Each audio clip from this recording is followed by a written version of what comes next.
Here I am on Jacob's channel, bored at work. So somebody come talk to me while I fix some cabinets.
Well, hopefully somebody comes on and talk about Jacob's discussion with Father Stephen or his other discussion with that Mormon guy. That one was pretty good.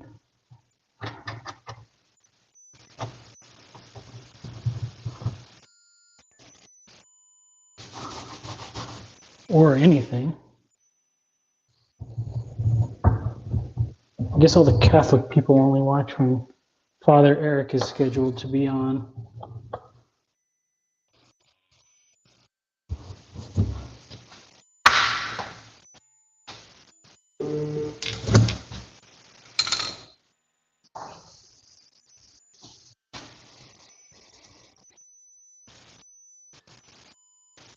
Maybe if I just start talking about the Trinity, Jacob will appear. Actually, I'll say the funny thing is that he's way more obsessed with the Trinity than I am. I just know that Jesus loves me, so.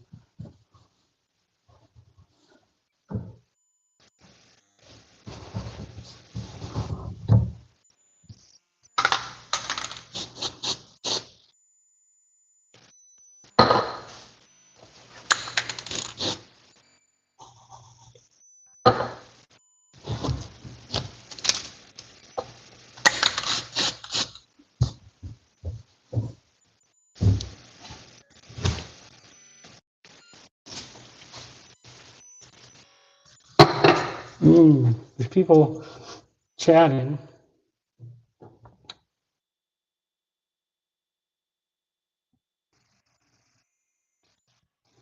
It's really hard for me to chat while I'm working, like in the text chat. But if somebody wants to come on and talk, that would be great. So just click on the link.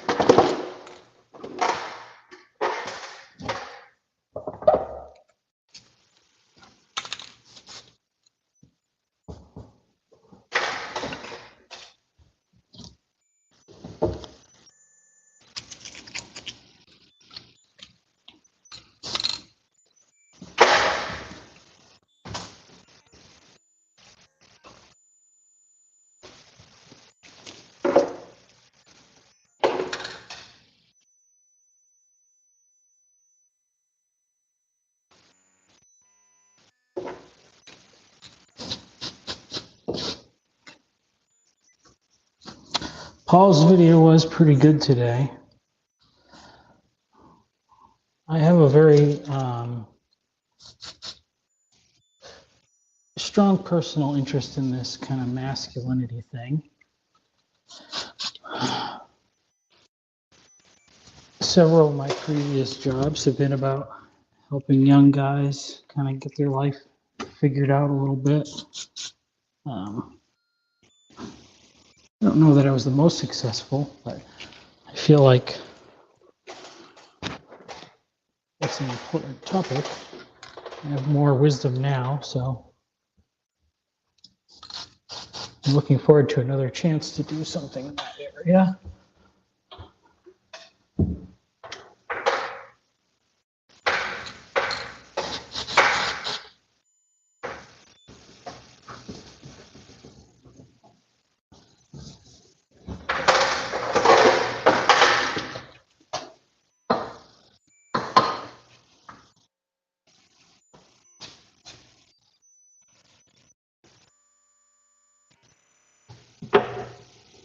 Which channel are you looking at? It's in the, should be in the chat on Jacob's channel and in the description, but I can send the link again. I can put it on my channel too.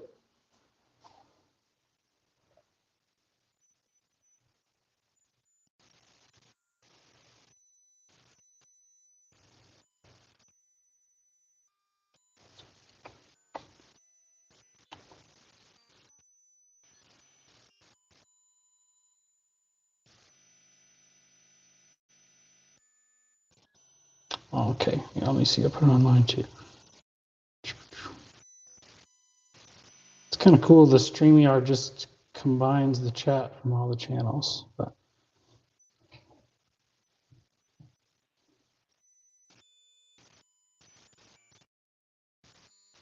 all right, should be able to click on it from there now.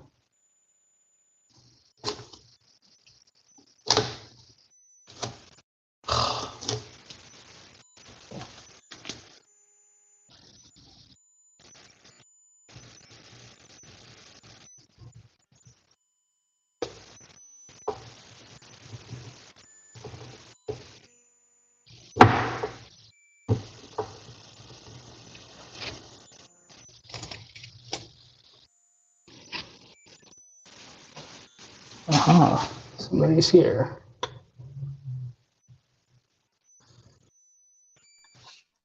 Hello. Hello. How are you? Good. How are you? Not too bad. Just making a coffee for my partner, and then I'll jump outside. Yeah. What are you working on?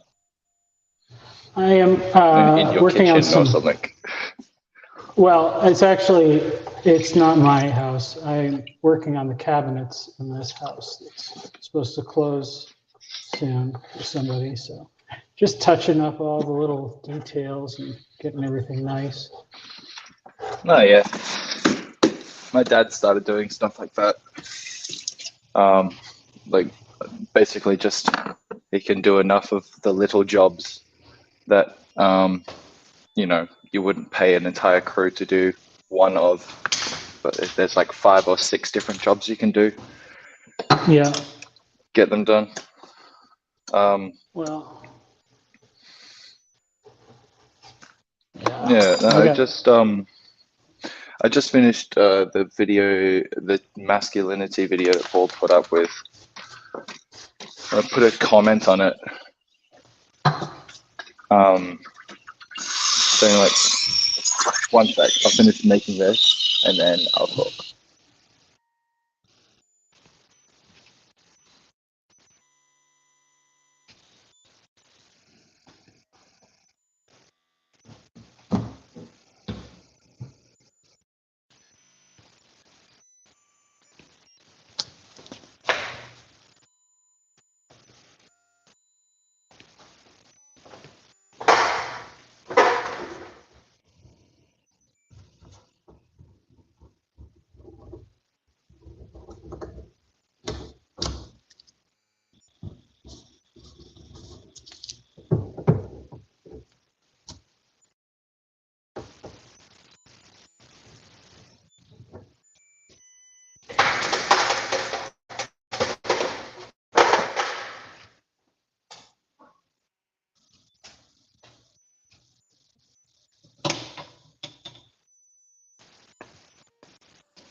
All right, I'm on a video. Family is taken care of. You're back. I'm back. Yeah, so essentially, yeah, I watched the masculinity video and I put a comment on it, essentially like talking about like, I don't know, my commentary or opinion on sort of Tate's reversion or conversion to Islam. And essentially it was just like the important thing that Tate sort of gave to young men was that something very similar to Peterson, in that Yeah. like what you believe about yourself matters almost more important than anything else. Not to the sense of delusion, but to the sense of primacy. And so it's like it doesn't really matter like where you are or what you're doing. It matters what you believe yourself, what you believe about yourself. And not many people actually really think about that when it comes to masculinity. There's always the express yourself moment. There's the be vulnerable sort of part of it, but the belief that what you're doing is good, to commit and do the work. That's what him and probably Peterson. That's where they dovetail together. He was probably using simpler language, and I don't know. He also had the basic masculine sort of qualifiers of high status, lots of women, money, and cars, and all that stuff. Yeah. But his conversion of Islam, like, it was two things. Like, to me, it's a cop out and a challenge at the same time. Like, it's a cop out in the sense of like he gets to have his cake and eat it too. Like, he gets to believe that he is correct, and it's like that is his way. He is right, and all of a sudden his belief wins him, and he doesn't actually get to do what I've been experiencing within Christianity, which is very challenging. Like, I think there's a large portion. Like, I'm a catechumen, but even looking at Catholic friends and stuff like that, it's not like it gets easier on the inside. Like, you still have to struggle and challenge yourself with one supposition to another one. There's always like this internal dialogue between receiving and pushing away and stuff like that. So I feel like he copped out by not being able to reconcile the opposite points of his nature. And I think he was just like, my very, very quiet feminine bride would do that for me, and so I can do whatever I want. But the other one, which I don't know, I think is more, I'd be more interested in your opinion of, is it's a challenge because, well, this is the guy who thought belief was the most important thing. Yeah. And he chose Islam as his religion. And so what does that say about Christianity? What does that say about Islam? Like, it does feel like, in the small bits that I do know about Islam, that it has the most belief, as in, like, I put it in the comments as well. True belief is alignment of your internal world with your external world. Yeah, that's a good way to think of it. Yeah. Very Vivekian, but and there's a lot of room for. But that's kind of the thing about how, if you, like, I know, because Vivek says, like, you can't choose to believe something. You believe the things that are, like, self-evidently true to yourself. And so that's kind of like a weird, I mean, I guess in that sense it's like, okay, well, if he had a conversion to Islam, is that because he said some things that where he said, like, oh, I think this is like the final religion or whatever, but it doesn't necessarily seem like he believes it because it was obvious, and more so like, oh yeah, this is a choice, like he made a rational choice, which that's I come from more of like an evangelical type of Christianity, which people complain about that it's too easy, but I would say, like I'm in this because my father was, and he had like a very radical conversion experience. You know, like he was freed from demons and stuff. And so it's like, wow, you know, Jesus is the power to free me from the worst things in my life. So that's an expression of it, like being a self-evident truth. Like he couldn't deny it, you know. So, but yeah, Tate's conversion does seem a little bit more like, well, this just seems like the best way. Oh, it's propositional. Islam is really good at propositions.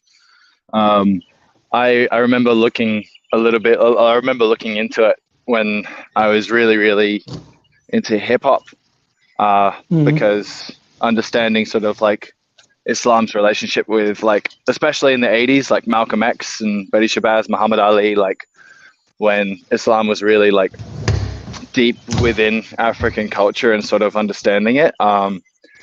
It's very propositional, and then it utilizes sort of experience to verify those propositions. But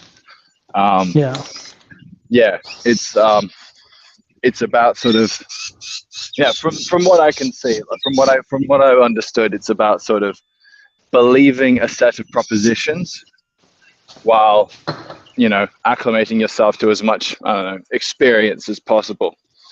But Well, I mean, it doesn't seem like there's even much of a verification of it's, if you say these words, then you are Muslim now. So it's like, you know, it's so you know, and I mean, obviously,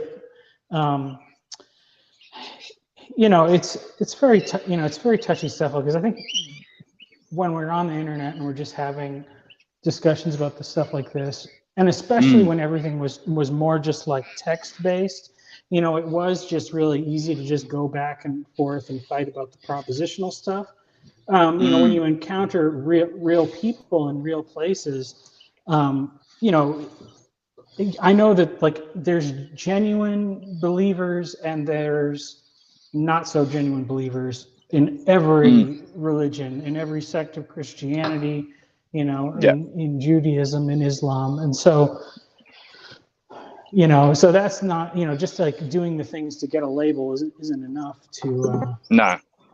I think that's like a lot of what people kind of did with Shia as well. Like a lot of people not in this little corner of the internet looked at Shia LaBeouf converting to Catholicism, going, oh, this is the guy patting himself on the back saying all is forgiven. Hey, Chad. Yeah. What up? How are you? Good. Oh, I got the two What's guys up, who Chad? solved the marriage crisis. Yeah, solved it. Great video. I finished that one yesterday too. I'm glad you enjoyed it. Good to see It you. resonated deeply, actually, very deeply. I'm thinking a lot about that. My partner and I aren't married, but we're directly onto that path, and we both want it. We both are looking forward to it and sort of celebrating it. And we got close to, we celebrated a bit too much, and so we're ready to have a daughter. Well, but congratulations. yeah, and it is awesome, but like it is also interesting, like a lot of what you guys were saying about sort of what the relationship is as the third, really hit. So that's been a lot to think about as well, which has been fun. Yeah, you know, it's like, it's definitely, I'm glad that it happened in God's timing and not in my timing, because I was, because I always knew, like, you're supposed to wait until you're married. I really believed that was like the best way, but like at Christian college, it means most people are getting married by the time they graduate. Or actually, at the college that I went to, if you got married, the tuition for your spouse was half price. And you got to share a dorm, a married dorm. So that was like cheaper too, or whatever. So they really had some strong incentives. Oh, yeah. Which sad, Did you? sad to say, not everybody's marriage lasted. Yeah. I think most of the people, I think they still probably had like a much better than average rate compared to like the rest of the world, but it wasn't, Mhm. but there definitely was some people where, just it's the thing to do and you have strong feelings and so let's get married. It's not Mhm. always the best decision. But. Yeah. Yeah, definitely. Have you been But if you lately? know, what's that? I was asking Charlie if he's been writing any poems lately. Not recently. I did one. I was thinking about sort of nihilism and I tried to write a poem to sort of encapsulate my feelings about that. I got like, I have to be good to write about poetry. Can you still hear me? I can see the silhouette of you. Okay. Where is it? Yeah. Yeah, it was like just a simple koan. It's like a nihilist walks to gain, a poet gains in walking. A nihilist eats to satisfy, a poet satisfied in eating. A nihilist works out because they have to. A poet has to work themselves out. Poetry can be nihilistic, a nihilist can be a poet, but the poetic is the origin point, looking for itself wherever it goes, in rhyme and meter and cadence and prose. The nihilistic is the end point, looking for itself and finding itself, not knowing what to do or where to begin.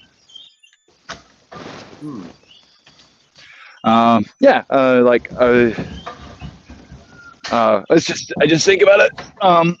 My partner is like talks about it, so she's like, I'm a nihilist, and I'm like, don't do that. And so it's sort of like understanding my opinions as to why and about like and stuff like that. But yeah, what about you? You did some writing, didn't you? Yeah, I haven't written anything. My the modernity stuff, Okay. but yeah, no, I was thinking. I often think about what are some of like the most ironically nihilistic lyrics, song lyrics, and the song "Round Here" by Connie, like one of those ones that I think is a song that's playing with meaning and nihilism. Yeah. The big nihilistic poem I always remember is Eliot. We are the stuffed men. That one has like the very famous ending stanza. This is the way the world ends. This is the way the world ends. Not with a bang, but with a whimper.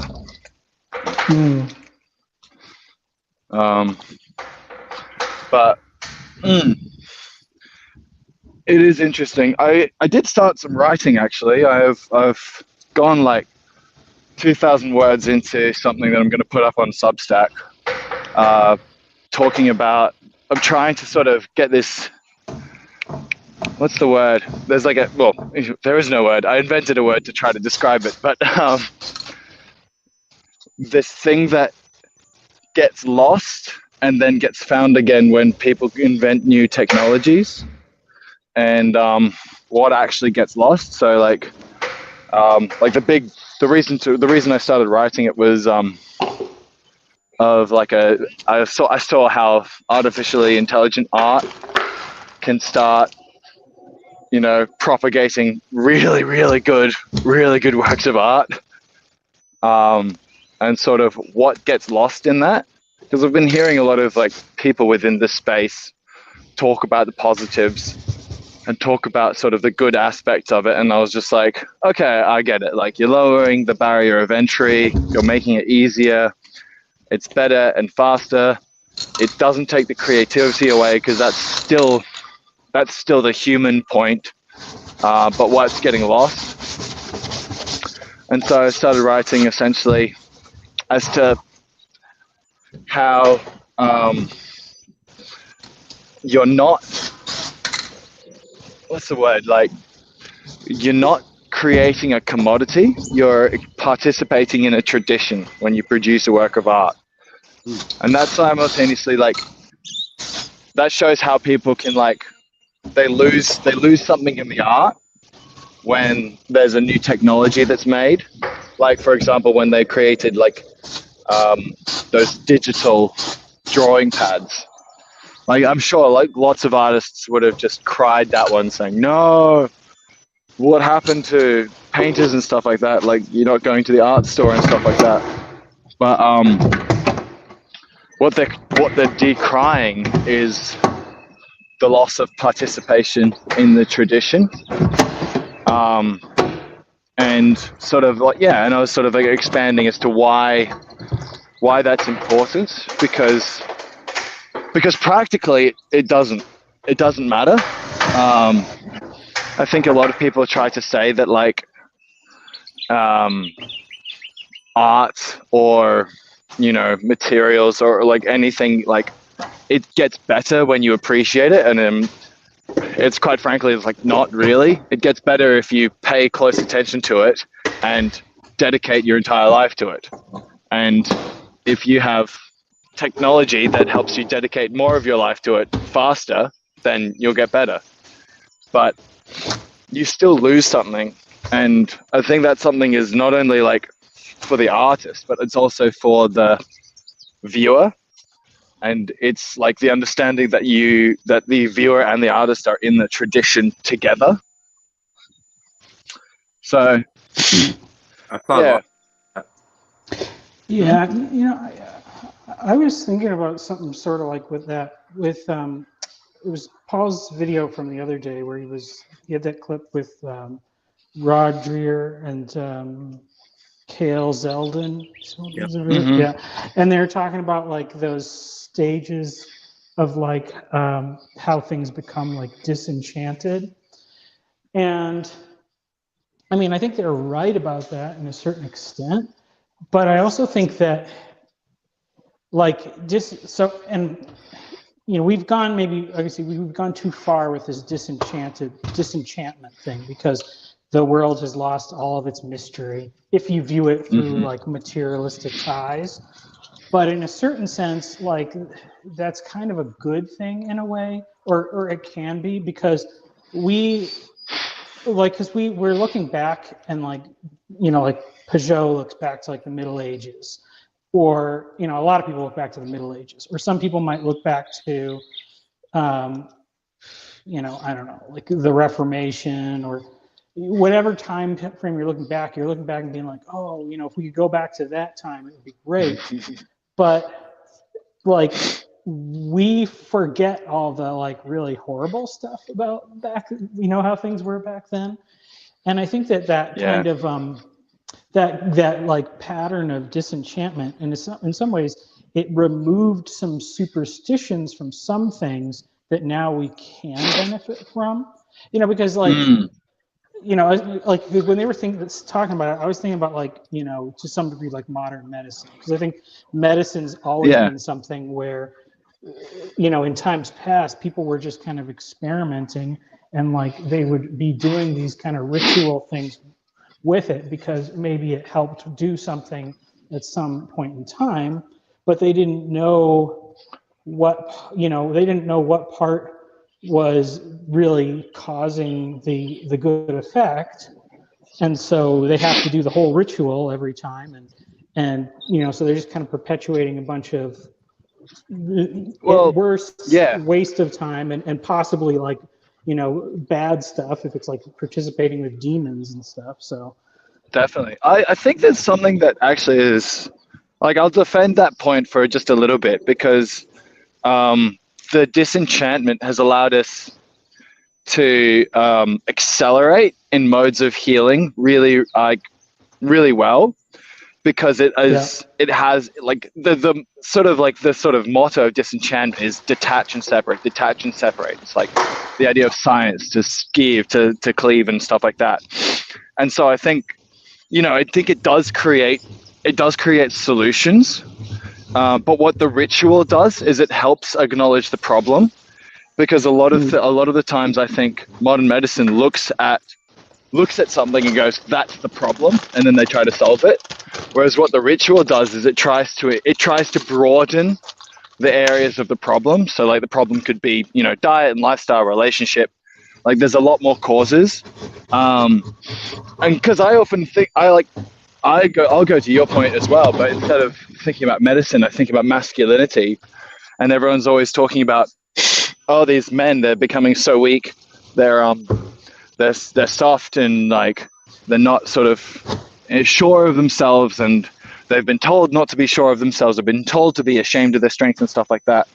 And I'm like, well, yeah, that sucks. And I gain value from fitness, and I gain value from competition, and I know what testosterone does, but I think we often forget how many people died from the hands of masculinity, and how serious it is to sort of do like that. And it's just like, embrace masculinity. And I'm like, there's a lot in there that you might not be comfortable with, and you might actually have to accept. You might not be able to wriggle your way out of. Like I said about Andrew Tate, what he said was, belief is important.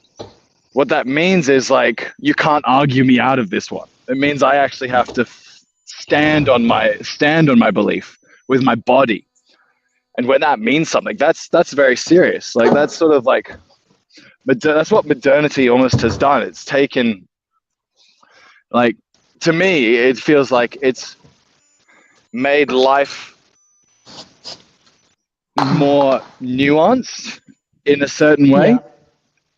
And it's made life more avoidable in others.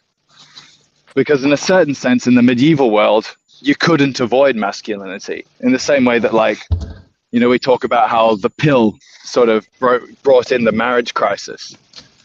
Life becomes more nuanced with modernity, because it's just well, okay, maybe I don't have to kill you because you insulted my family. But at the same time, it gets avoided because, okay, well then where is the lines? Where is the what are the archetypes? What are the modes of being and models and stuff like that? Yeah. I feel like I think a lot of things. Go ahead. Like modernity. I guess here's how what I mean by that is, so as an analogy, if you listen to songs recorded by bands in the 50s and 60s, and then lay them up against songs that are recorded by bands today, they're totally different. So maybe today might be. I couldn't hear that, Chad. Michael was standing. Sorry. It's okay. Be lazier at your job. So, songs recorded today might have better quality in capturing of instruments, or they might be more edited to be perfectly on the grid. They probably have less moments of game clipping and stuff like this. There's more clarity in the capture on microphones. There's better editing tools as far as maybe effects go, with reverbs and things like this. But if you were to listen to these songs back to back, songs recorded in the 50s and in the 60s, I think sound way, way bigger. And they sound, there's a lot more texture to the recording, because you might have over in the left here, you might just have the entire drum kit and maybe a couple of vocals. And then over here you'll have maybe the bass guitar and then a guitar, and then maybe the vocals might land somewhere in the middle. But the panning is so extreme and it's like this wave, which for me, especially as an adult, more as an adult now listening back, me more to think about when I'm listening to those songs. It's like just so different. And then if you listen to a brand new song recorded by anybody, I don't care if it's recorded by somebody in their bedroom or if it was recorded by a big studio today, it's so flat and small. Like it doesn't have this big range. It's they're like, I love the old recordings because there's distortion in the microphones. Like well, it's analog. Yeah. I did like film and television. I did like a diploma course in television production, and like there is like with analog recordings, it's like for like you're creating an impression of what actually exists. Yeah. Whereas with digital, what you're doing is you're replicating it. You're literally like you're taking it in and you're converting it into something and you're converting it back out again, but you're replicating it as pixels. Yep. I also think this has something to do with intention. Like I remember listening to a TED talk that talked about how music was almost designed for the space that it was used in. So the symphony was big and grand, like the big grand symphonic halls, and blues was like intimate and smooth because of the bars and pubs that it was like measured in and stuff like that. And like I'm definitely certain the reason why modern music is so flat is because, well, that way you don't have to have an intention. Like people can put their own intention into it. But what that means is there is none. Right. It's not only flat, but it's also almost perfect. Like I said, everything is edited down to there's no live recordings. There's no blemishes in the performances. They won't see any of the mistakes in. And like when I do like I've been on this kick where I've been listening to This Magic Moment by the Drifters. And I so much so to the point where I like totally researched the song and like I tripped over this dude named Stanley Applebaum. He wrote the arrangements on there. He also wrote the arrangements on Stand By Me. But This Magic Moment, like everything about it is perfect. I mean, you could take like artist and give them $1 million and say, I want you to recreate this recording of This Magic Moment. I want you to do that. And he wouldn't be able to do it. Because, you know, there's things in there that they go with limitations on equipment and room size and not only limitations with that, but like everybody had to be in kind of like the same room and the performances had to be perfect. And then whatever blemishes were spat out in the performance, they kept in the song in ways. Some of those blemishes make. And so I think that's kind of like the analogy about modernity is just, it's like the idea where we're gonna take it and everything out, put it on, make it very safe. I know it's going to seem very vivid and colorful, just like these computers here. I think it's like vivid, man. Well, Tools. I'm talking to a guy in I think New Zealand or Australia. Yep.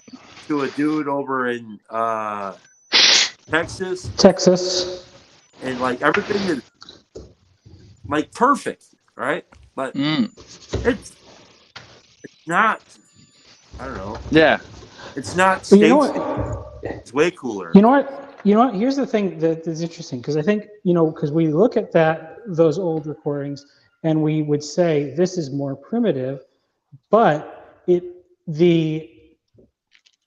what happens between the people is much less mediated because they did do it all in one take. They were all in the same room. And I think that's the thing that we totally disregard, the stuff that, I don't like using the word like subconscious, but it's more so like the stuff that our brains or our beings like do in the background that we're not even aware of is so Yeah. huge and massive. Oh, And so then, yeah. and so then it's like, because like, there's one YouTube guy that does music stuff I like to watch. His name's Rick Beato, and Yeah. he's just basically always going off about like how, you know, old songs, you know, there's probably some sort of a timekeeping element, like there was a metronome that the drummer was maybe listening to, but he was like keeping time. Everybody was focusing on him, and there is a swing. You know, there's a swing. There's a Yep. breathing in and out to the, you know, the thing. Whereas now, like people have gotten so used to playing to click tracks that the drummers actually don't know how to play that way anymore. Like it was a thing where it was everybody was hearing and reacting, so there was like lag in a way, but it's so minute and natural sounding that it like works beautifully together. Whereas now people actually have learned how to play like machines, and it's not really an improvement. Like it's technically it's an improvement because they can play things that drummers couldn't play 50 years ago, but in reality, what they create is not as good. Yeah, and now It's interesting. The first would be like totally different than the second chord, technically. You know, it would, and like Neil Peart, he ended up having to retrain himself as somebody who would play without a click track because in the 80s, he said in early 90s he got himself so locked into playing to a click track he totally lost the feel because he said like drums aren't what happens when the stick hits the skin. Drums is what's happening in between each hit, you know, like that's, and so like he noticed he had to retrain himself, but yeah, like I don't know what you guys, but like I think like I sometimes like I was just reminded of something that I was asked about. I used to be a bartender, and because of that, Chad, I think we did talk about this. Like I drank a lot, but he asked me, he's like, "Did you actually enjoy it?" And I sat and like really thought about it because like it's like I think I enjoyed drinking more often than the average person, but that was in a bad relation to a lot of other times when I was just drinking for no reason. And like a lot of the times I think about music in this way as well, or I think about like modernity and stuff like that. It's like, because can you be touched by modern music? I think you definitely can. And I think you can in like a lot of ways. And I think in like sort of almost what you were alluding to with medicine, Michael, like you can actually get something that you could not have without all of this other deadening of space and intention. But the interesting thing, and I think the important thing, Chad, that like old music always had was like it had more people to get there. Like even 10 years ago, you had to learn about music from different people. You couldn't really learn music from forums and stuff like that. You could learn music, but you had to learn music. You had to learn recommendations from people still. You actually didn't have an algorithm going, "Oh, you should try this," or "Have you heard of this band?" Like the algorithm was too primitive. But if you go further than that, like your music taste was like largely formed in opposition to whatever your parents had and whatever your friends did, and like it was people oriented. And like that's the thing that I kind of think about with this with the essay that I'm writing. But like it's the peopleness of it, but it's this sense of selflessness. It's the sense of like when you're not like when you're actually like thinking more about, I don't know, you're thinking outside of your body, you're thinking of other people. Like the core example I use in my essay is this thing called is the Japanese tea ceremony, because it's like as a product, it's a cup of tea. Yeah. Like as the actual commodity, like it is a teacup. But instead, they've put this whole ritual around it and they've wrapped it into this thing. And like I've looked into the tea ceremony, and it's genuinely exhausting. Yeah. But within that moment, there's like this point where you go, okay, I'm performing for this ritual. I'm performing for this relationship. And then when you do that, your experience, like the bliss that you can hear that these people get from tea it's incredible. Yeah. Mate, I'll make sure I will put it up on YouTube. I will record it. But one of the things, like, it is about that sort of like, it's not getting out of your body in that ecstatic way. It's more like getting out of your body in that meditative way where, like, I always liken it to like putting your hand in your pocket and trying to find a single key. Like if you have a full pocket and you're trying to find that single thing, like you're just detaching yourself away from sort of everything else and you're just focusing on the minute actions. But alas, I actually have to get going. I have the morning to get to over here. So thank you for getting me on, Michael. Yeah. Appreciate the help during the technical problem. That was good to see. Yeah, good to see you again too, Chad. All right, I'll catch you guys. Bye. Yeah, there's something too, what he was saying there too that caught my mind. Well, so he's talking about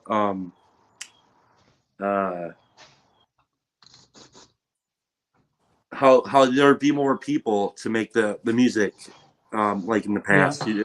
More people to create this thing. The other thing I think that it had that we don't have as much of today. I was actually just talking to my dad about this today. And something I've thought a lot about is what we don't have as much of today. Right along with that is mystery.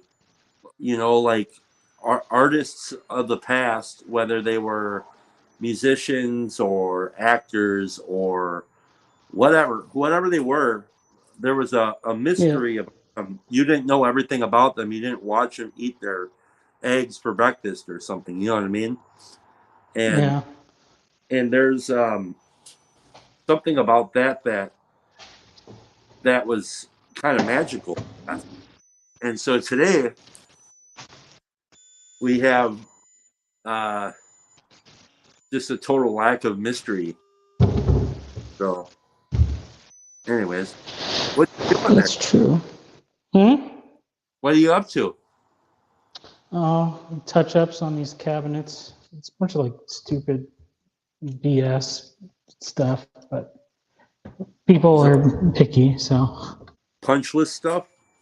Yeah.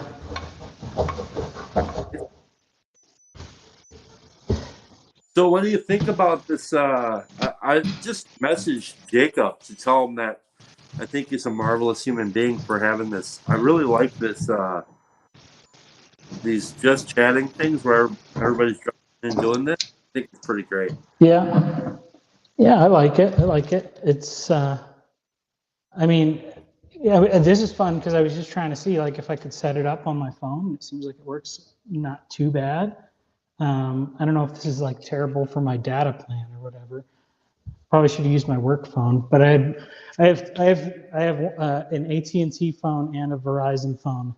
In this neighborhood, my personal phone had the better service, so I figured I'll use that one. But so you can broadcast your phone onto YouTube through StreamYard? Yeah. Okay. Yeah, that's what I just am trying. That was today's experiment, and it's working. So yeah, you can. Jacob, I would like to do it. I just didn't know if I could do it with the phone. Yeah. So that's cool. I mean, it probably is better if you're like at home with Wi-Fi or something, but. Well, yeah, I saw your video today too. It was interesting about the Ortho Bros thing.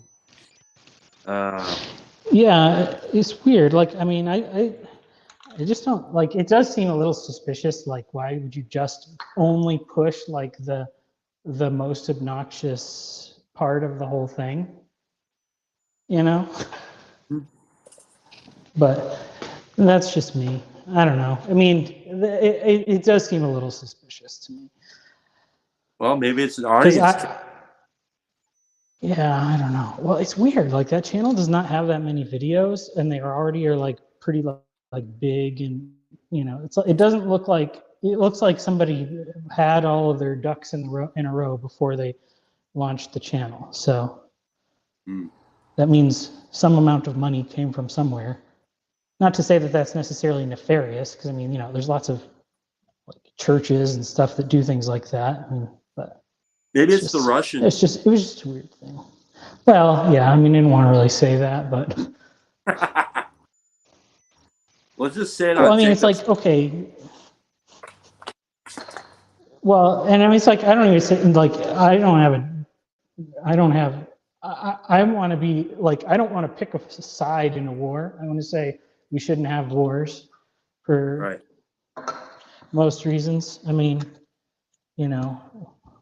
which is never the choice of the average person. I mean, that's the thing that stinks, like if your country gets into a war and it was a bad reason, you still might need to like defend your own family and stuff. So like that's I mean, I think that was what Jacob was talking about. Did you see that little Civil War video he had? I didn't watch it all the way yet. No.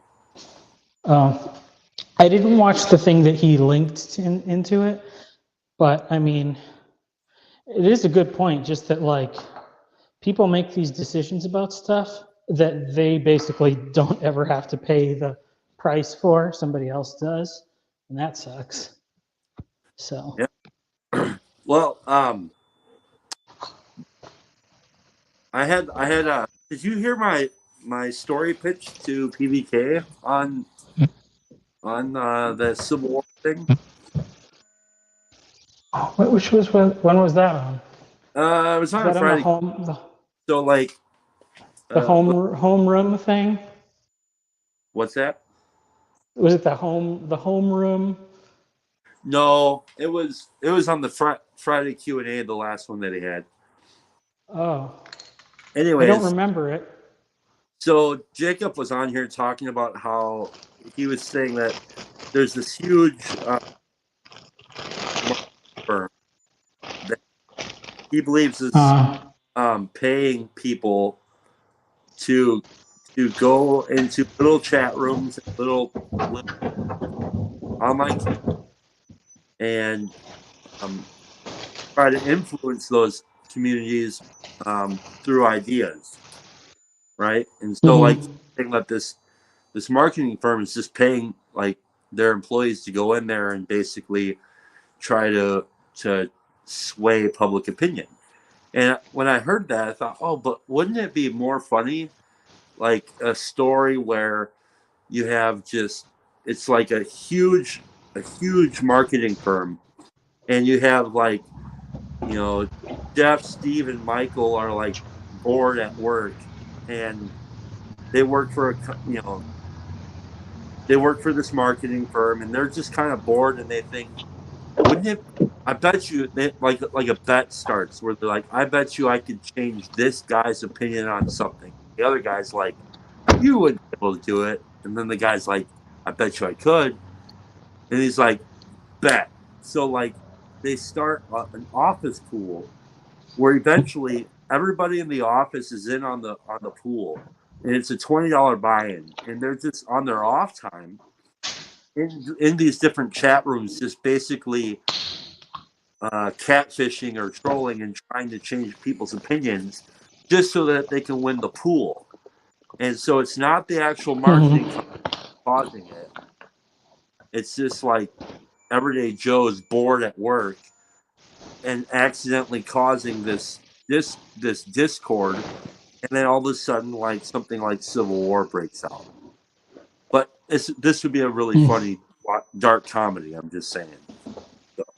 Yeah, that would be. I feel like that's like cartoons always do that sort of a thing, but they always say it is like this is what aliens are doing. Like aliens are manipulating us into doing all this like stuff for their weird little games, right? Like, weird little jokes. So, or was the other thing like Like that, like Trading Places. You ever see that movie? Yep. You know, like it's just rich guys betting $1 to screw around with people. Yeah. Well, this goes back to my whole thing around unintended consequences. To me, it seems more probable that there's something like bored idiots out there and just try to realize the consequences of their actions. Yeah. So that Well, said, yeah. I mean, that being said, you should what were you just gonna probably say? that. You should get into some fiction writing. You know, I write like little short stories, some semi often when I like have an idea for something, but then I don't finish them. Like Yeah. it kind of, I don't know. I guess it's just like because maybe it's just because I'm doing it for the benefit of me working something out, and so I don't really need to finish it. And then just because like I'll have just like random like, well, I have half an hour now, I can write something, work on it. But I've been working a lot to kind of write out a plan for my like my trade school kind of idea. Yeah. Um, so I think it's coming along pretty good. I think the thing that's kind of like scaring me about it is that if essentially, like, well, at some point, if I want to make it reality, I'll have to like ask people for money and help and stuff. And the thing that I'm really like pitching is myself, like to start it, or at least to some degree. So that's kind of a scary step. But every time something's scary, I'm like, oh, well, I guess it might be something God wants me to do because I don't want to do it. But if I don't want to do it, but I feel like I should, that must be God. Yeah. So it basically be like Labrie, but for tradesmen. Yes, I think that's a good way, and I've kind of written it up so it could be really flexible, like because it could also be something that just like maybe a dad wants to do with his kids to like we're going to learn how to like do woodworking and it's going to teach us spiritual lessons or something like that. But Yeah. it could scale all the way up to like real career training and stuff. So Yeah. and So really I'm just go ahead. I just want somebody. I just want somebody to give me money so that I can build a really great shop. I was thinking about when I was a kid, we used to go to the Science Discovery Museum. There was a room there that had hot glue guns and like different plastic scrap stuff laying around, like blank CDs and all sorts of different stuff. And you would go in there. It was my favorite room to go into because you could go in there and just like hot glue a bunch of stuff together and make like cool crafts. So like basically that's what you want, but for like ages 4 to 65, and people in there being able to basically have estuary conversations around spirituality and meaning while being Yeah, taught how to build a cabinet or something or repair yeah, yeah, a floor. That's a great yeah. idea. Basically, yeah. We should get Bill I know. I Gates mean, I or think. Yeah. I don't like know. Jordan. I don't know if I want that guy. Yeah, if Why Jordan not? Peterson wants to help out with it, that's How, fine. Well, I mean, because that was even kind of what I thought. It was like Peterson Academy for guys that don't want to go to college. yeah. So, Well, what about George? um, George, would you say you're cutting in and out a little bit? Did you say George Soros? Yes. Well, I think maybe the thing is that we have to have like two pitches. So like we have one pitch where it makes it seem like we'll teach something awful and that's what we'll use to get the money, and then we'll just use the money for something good instead. Well, or you do that. You have two pitches and you actually run both classes at the same time and watch the absurdity sort out into the good, true, and beautiful. Well, what would the other class be? Well, you should do far left and far right stuff, and then smash them together in one class, and it'd be like almost like an evolutionary Darwinian class meets Tool Time meets Labrie / Bob Vila stuff. Well, I mean, I already kind of do want to smash far left and far right together in some ways. Like, you know, somebody gave us like season passes to SeaWorld. There's a SeaWorld here in San Antonio.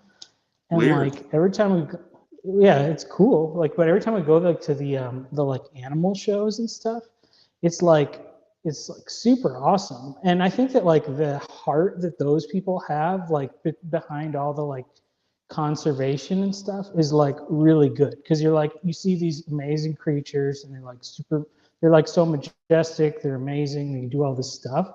And if like right-wing people are like, nope, there's oil under them icebergs, so they all gotta go. Well, that's wrong. You know, like. Oh, Michael Satori, you done died. But it looks like I got the channel now, bitches. Hey, you there? We're going to scrap Michael's whole plan. We're going to go with SeaWorld, but instead of it being SeaWorld, it's going to be Manland. And on Manland, it's going to basically be like SeaWorld, but not SeaWorld. It'll be for basically like how to build a log cabin and also how to pound a well.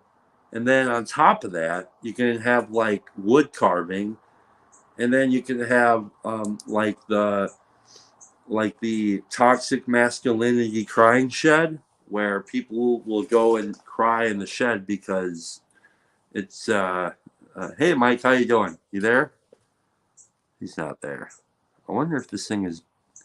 I don't care. I'm still just going to talk. It says the clock is ticking here. Yo. Is it you or me? Can you hear me? Yep. Is it you or me? Well, I don't know. Is this thing still connected? I think it's still connected. So, we're going to have Manland, where, how's it going?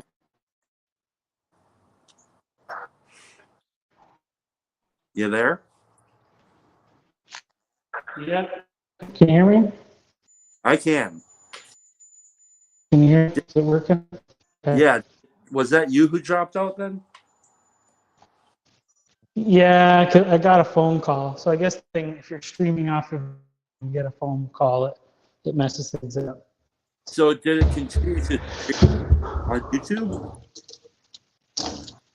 I think so. Because like I didn't end the stream. I just dropped out or whatever. So I mean, I guess I could just leave. Like if there was other people that want to come on and there's enough people, I guess I could just not be here and it would still go.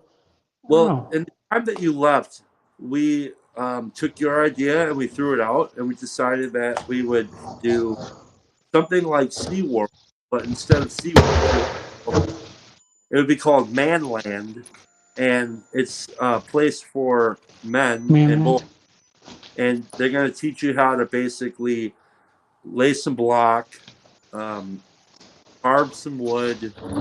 There's a masculinity shed, so like the toxic males can go and basically weep because sometimes you need to do that.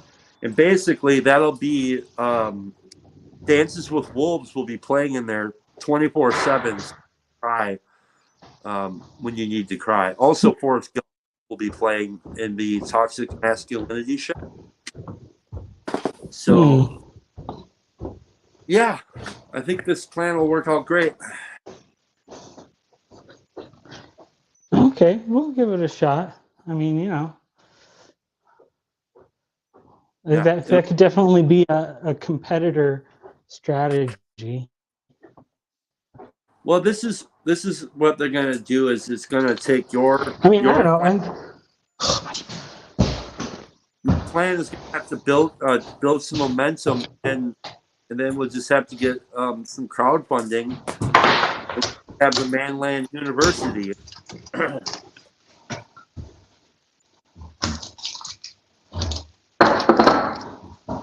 Manland University.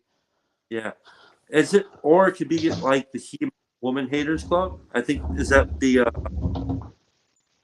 what is that? The Little Rascals. Yeah, That's the that's it. Little Rascals. Yeah. So These I'm gonna say freaking we're people far just. along, but I appreciate you chatting with me, and Yeah. I gotta do some chilling out with my lovely wife Anne, and then we're going to take Dolly to puppy classes. So should probably hang out a little bit with the family. Yeah, that's good. I'm supposed to go home. Unfortunately, I just came into a bathroom with another bunch of. Honestly, I just don't understand these people. I don't even know what they're complaining about. They just put little pieces of blue tape on everything, Yeah, and there's nothing. There's nothing that I can see that's wrong with any of this stuff. So I'm just gonna peel the blue tape off. that's good enough. Don't let them see this video. Yeah. All right. Well, thanks for keeping me company while I'm working. I appreciate All it. right, buddy. Have a good day. You too.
Well, I'm still here for a little while. If anybody else wants to come on.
Hmm.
If anybody else wants to talk, I at least have like 20-minute drive home.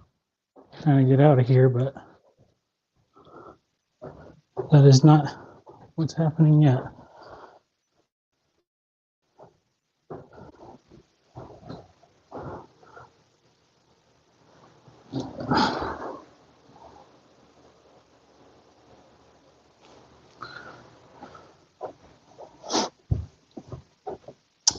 One thing that I was thinking about in regard to the discussion we were talking about earlier with music is that knowledge of tradition doesn't have to exclude innovation.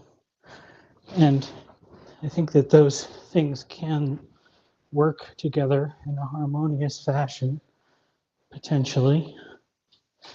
I like to think about how most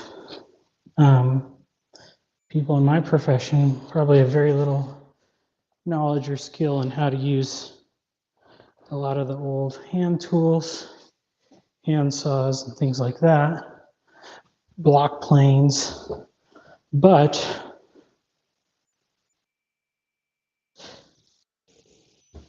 it actually can save you time and be more efficient in a lot of ways. So it's good to have both of those things. We don't have to forsake everything that came before us. It's not an either or.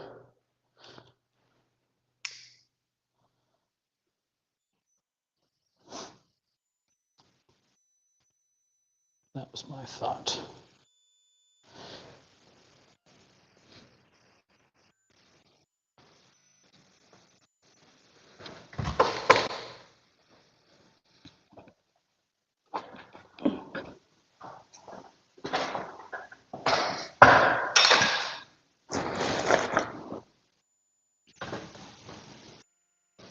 How's it going, boss?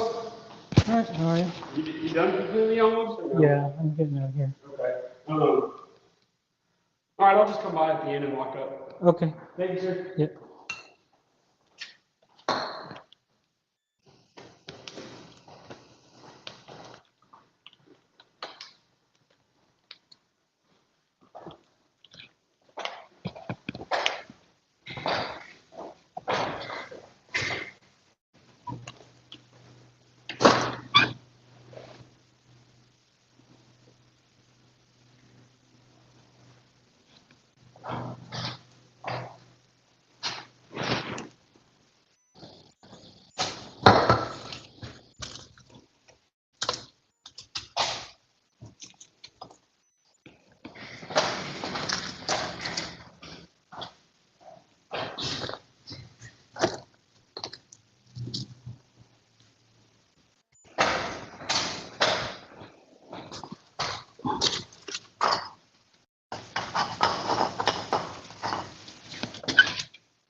You're now live streaming from inside my tool bag as I walk out of this house.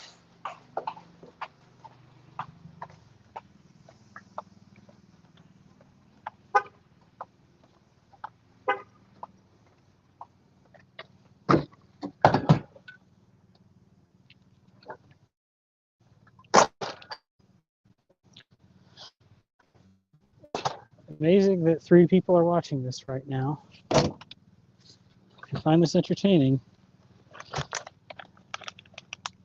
I guess you're really lonely. You're more than welcome to come on and talk.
Switch this camera.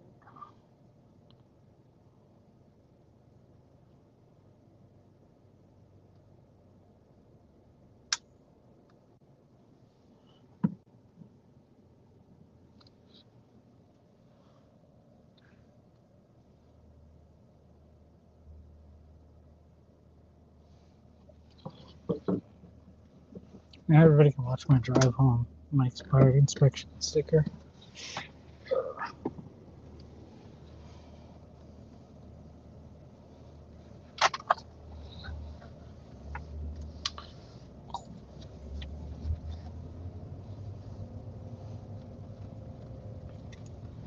So maybe now I should start talking about the Trinity.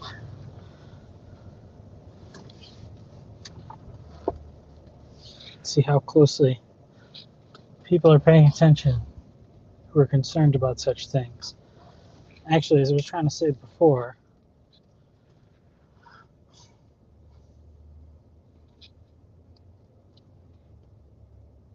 I actually saw something interesting about this monument they found in China.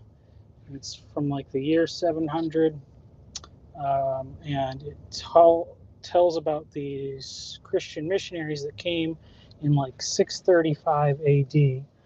And I guess they were Nestorian Christians, and probably everybody officially would say they're like not real Christians or something like that, but I don't know. I'm not that picky with labeling people.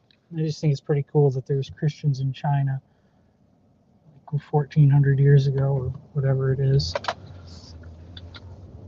I wonder what kind of interesting theological conclusions they came up with.